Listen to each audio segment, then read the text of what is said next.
Cindy. I'm the organizer for the CD7 district for organizing for action. Mike is not on. Okay, you're supposed to do that for me, guy. Hi, that's better. Now I can do that. My name is Cindy Lay. I'm the CD7 lead for Organizing for Action. Organizing for Action is a nonprofit, nonpartisan organization put in place after the 2012 election to work on the issues we most care about. So the issue tonight is climate change. It's real. It's happening every day.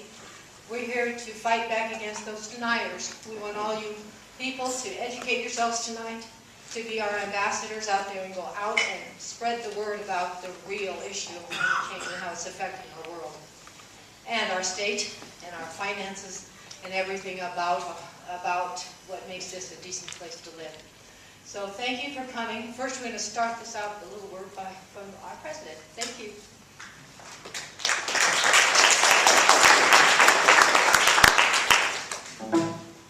Hi, everybody. A few days ago, I unveiled a new national plan to confront the growing threat of a changing climate. Decades of carefully reviewed science tells us our planet is changing in ways that will have profound impacts on the world we leave our children. Already we know that the 12 warmest years in recorded history have all come in the last 15, and the last year was the warmest in American history. And while we know no single weather event is caused solely by climate change, we also know that in a world that's getting warmer than it used to be, all weather events are affected by it. More extreme droughts, floods, wildfires, and hurricanes. Those who already feel the effects of a changing climate don't have time to deny it. They're busy dealing with it. The firefighters who brave longer wildfire seasons, the farmers who see crops wilted one year and washed away the next, Western families worried about water that's drying up. The costs of these events can be measured in lost lives and livelihoods, lost homes and businesses, and hundreds of billions of dollars in emergency services and disaster relief. And Americans across the country are already paying the price of inaction in higher food costs, insurance premiums, and the tab for rebuilding. So the question is not whether we need to act. The question is whether we will have the courage to act before it's too late.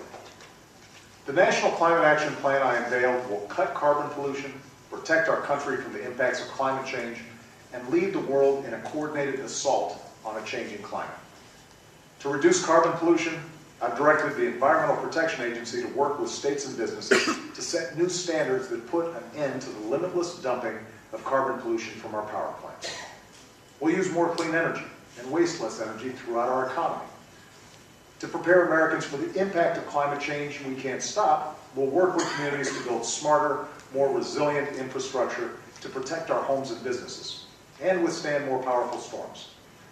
And America will lead global efforts to combat the threat of a changing climate by encouraging developing nations to transition to cleaner sources of energy and by engaging our international partners in this fight. For while we compete for business, we also share a planet. And we must all shoulder the responsibility for its future together. This is the fight America can and will lead in the 21st century. But it will require all of us as citizens to do our part.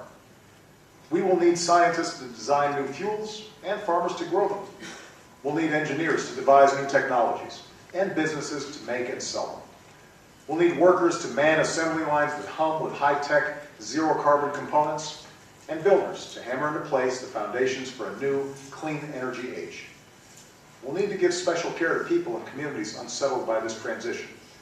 And those of us in positions of responsibility will need to be less concerned with the judgment of special interests and well-connected donors, and more concerned with the judgment of our children. If you agree with me, I need you to act.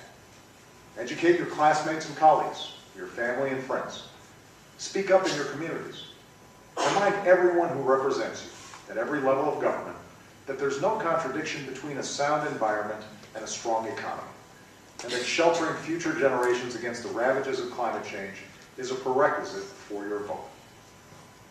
We will be judged as a people, as a society, and as a country on where we go from here.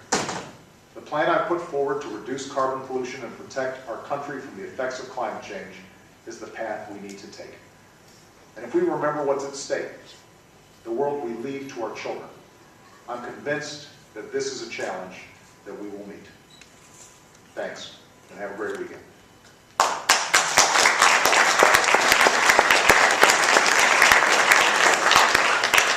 Now, he said it better than anybody can.